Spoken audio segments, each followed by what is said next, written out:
I watched a video this week, a documentary about a man called Nikola Tesla. Now, I've written about him in my books over the years and read a great deal about him. But to mainstream society, he is kind of a figure that you probably wouldn't have heard of if you weren't into this kind of information. Because he was a Serbian who was born and brought up in what is now Croatia. And he was a genius. He was way ahead of his time. But some of the things that he came up with and their potential applications were not what the system, the cabal, wanted. And so they, in effect, destroyed him.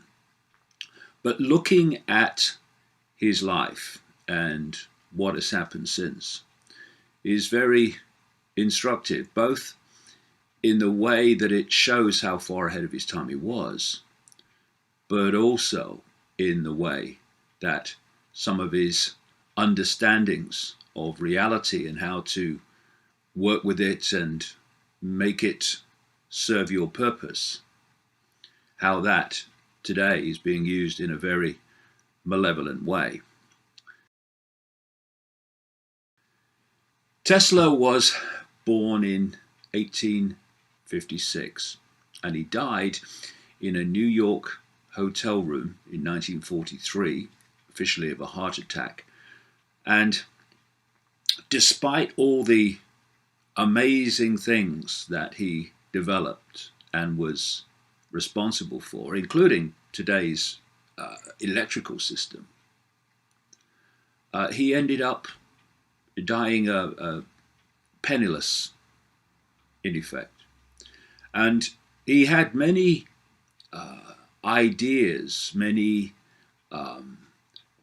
trains of research and themes of research that were going on when he died, and information and documentation of other research that he'd done in his life. He died at the age of 86, so he lived a long life.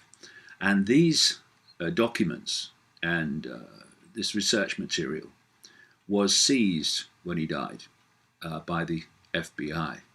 And there have been many suggestions and a lot of speculation about what was in them and what information the authorities therefore gleaned from these documents.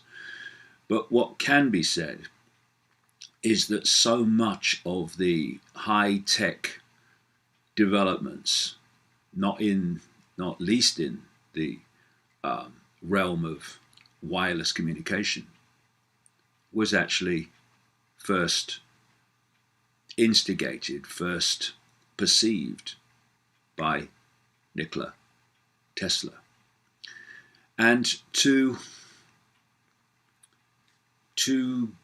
go beyond the concrete-like limitations of mainstream science, you have to think differently. In fact, you have to go beyond thinking, beyond thought. Thought is a very low level of intelligence and perception, very low. Oh, he's got a great mind. Oh, really, I am sorry. What we need is not even a great, but an open, expanded awareness, consciousness, which allows us to go beyond, if you like, 5 sense thought, to tap into the realms of infinite awareness, infinite knowledge, infinite inspiration, which is why great scientists like Tesla talked about the fact that they used not their mind so much for their great insight, but their intuition. Intuition doesn't come from the head. We don't go, oh, I've just had this intuitive. We go, I just know. This thinks, this knows. And so this is the inspiration point from which Tesla and others like him got so much of their inspiration. And you've only got to look at some of his quotes to see where he was and where he was coming from. Here's one. The scientists of today think deeply instead of clearly. Think deeply instead of clearly. One must be sane to think clearly, but one can think deeply and be quite insane. That's absolutely right, because you can think how to create a atomic bomb. You can think deeply to do that, but it's insane to actually build it.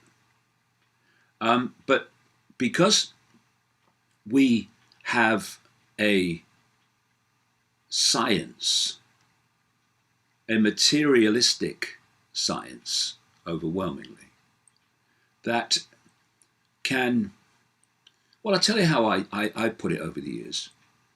The difference between cleverness and wisdom. And wisdom also comes from the heart, from widened, expanded consciousness.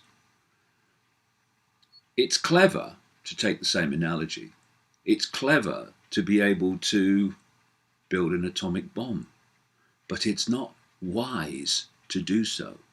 And as I've said in my books over the years, cleverness without wisdom is the most destructive force on earth. And that is what we call modern science. Emphasis on the call. That's what it is. Overwhelmingly, again, it's like cleverness without wisdom. And therefore, it has become, look around, not least in terms of the environment, it has become, because of that, the most destructive force on earth. So another Tesla quote.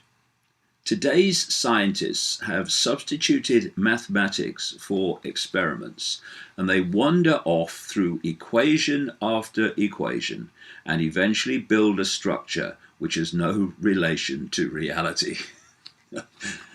I've been on about that for years and years and years and years and years. It's what I called in the last Wembley event. The law that says bollocks begets bollocks, because if your prime point of looking at everything is bollocks, then everything that comes from that foundation bollocks must be bollocks.